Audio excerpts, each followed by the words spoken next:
Baik, terima kasih pertanyaannya. Jadi memang salah satu indikatornya kan memang cadangan devisa. Cadangan devisa dalam keadaan yang masih dalam keadaan baik. Demikian juga eh, apa yang kita lihat pada inflasi. Meskipun sebetulnya sudah mulai menanjak ya, atau mulai meradang.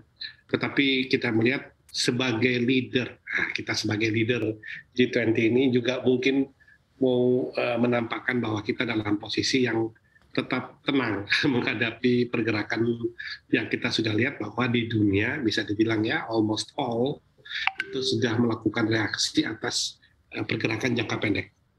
Jadi apa yang dilakukan oleh Bank Indonesia ini sebetulnya berbeda dengan reaksi jangka pendek pada pergerakan global.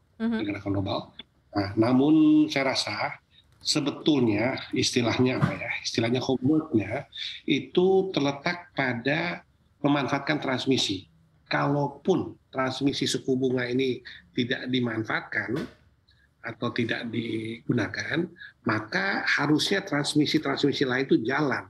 Baik dengan mungkin secara singkat kata itu keterlibatan bank sentral dan juga mungkin pada konteks tertentu dengan OJK itu melibatkan sektor real, bagaimana melihat perkembangan ke depan, karena di dunia ini tidak bisa kita elakkan, biarpun kita masih dianggap aman dan segala pujian dari lembaga-lembaga, tapi ada masalah uncertainty yang tinggi, dan inilah yang membuat inflasi kemudian meradang di berbagai negara di dunia, termasuk kita sebetulnya, dan itu yang seharusnya dapat diselesaikan mengenai uncertainty, ada suatu kebijakan yang dapat meredam ekspektasi yang dapat mengkhawatirkan, yaitu misalnya ada fenomena atau mengenai kekhawatiran resesi atau inflasi yang semakin kacau, maka mesti ada tindakan yang namanya meredam ekspektasi yang bisa liar kayak gitu. Walaupun itu tidak diambil saat ini ya Pak Willem ya, poin-poin yang tadi Anda sampaikan masih belum menjadi keputusan atau stance monetary policy-nya Bank Indonesia saat ini. Tapi kalau kita lihat Pak Dimas, Anda melihatnya seperti apa? Sebenarnya kan sweetener atau harapan dengan kenaikan BI 7 days reverse repo rate diharapkan sebenarnya dari para pelaku pasar setidaknya untuk hold di outflow, jadi tetap ada di market kita. Ini kan sekarang spread-nya makin menipis. Menarik nggak sih khususnya untuk di pasar SBN atau fixed income gitu sejauh ini dengan level yang makin tipis ini? Oke, saat ini kita lihat 10-year berada di kisaran spread-nya dengan US ya. Kalau biasa paling sering dibandingkan Indonesia 10-year dan US 10-year mungkin di sekitaran 430-440 basis points ya. Bahkan lately terkadang bergerak mendekati level 450 basis points.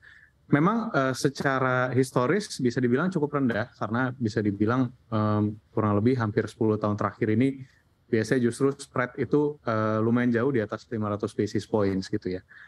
Tapi kita perlu ingat sebenarnya Indonesia itu cukup banyak perbaikan fundamentalnya seperti yang mungkin paling gampang sekarang kita bahas. Walaupun one could argue ini ada efek tailwind ya dari kenaikan harga komoditas, yaitu kita tadinya cukup bisa dibilang lekat dengan predikat punya twin deficit gitu ya. Sekarang sudah cukup resolve and for quite a while gitu ya, kita bisa bertahan di posisi seperti sekarang.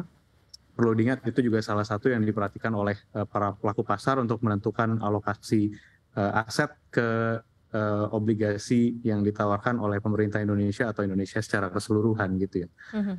Tapi memang kalau istilahnya ditanya sekarang sebenarnya masih cukup menarik atau tidak gitu ya. Kita lihat sekarang impact-nya dari sejak tadi Pak Gubernur BI menyampaikan hingga saat ini memang ada pergerakan di pasar, yield ada kecenderungan naik sedikit, tapi so far masih cukup terkendali gitu ya. Tapi memang di satu sisi market, saya setuju gitu ya, market beberapa hari terakhir terutama itu konsensusnya bergerak terus-menerus lebih ke arah mengharapkan adanya kenaikan suku bunga acuan gitu atau BI 7 days reverse repo rate. Tapi di sisi lain kalau memang dinaikkan sekarang gitu ya dengan istilah introduction yang bisa dibilang hampir tidak ada karena sebelumnya di RDG terakhir tadi kalau bahasa Pak Dr. Willem ini ya apa namanya sekarang sudah mulai meradang gitu ya, bahasanya sudah berubah, tone-nya sudah berubah. Mungkin ada baiknya juga ada introduction dulu di RDG kali ini, baru mungkin kemudian di kedepannya di tengah-tengah antara RDG mungkin nanti akan ada istilahnya jembatan gitu ya, jembatan bahwa kondisi sekarang sudah terus berubah gitu ya. Kalau mungkin nanti dibutuhkan jadinya istilahnya tidak mengagetkan, karena market itu kan very delicate ya kalau menurut saya. Ekspektasinya minta dinaikkan suku bunga acuannya gitu ya, tapi nanti kalau sudah dinaikkan, wah ini kok jadi nggak sesuai jadwal gitu ya, ini kok majunya terlalu jauh tanpa ada introduction gitu. Jadi very delicate situation, dan mungkin plus minusnya saya yakin sudah ditakar dengan sangat optimal ya oleh Bank Indonesia.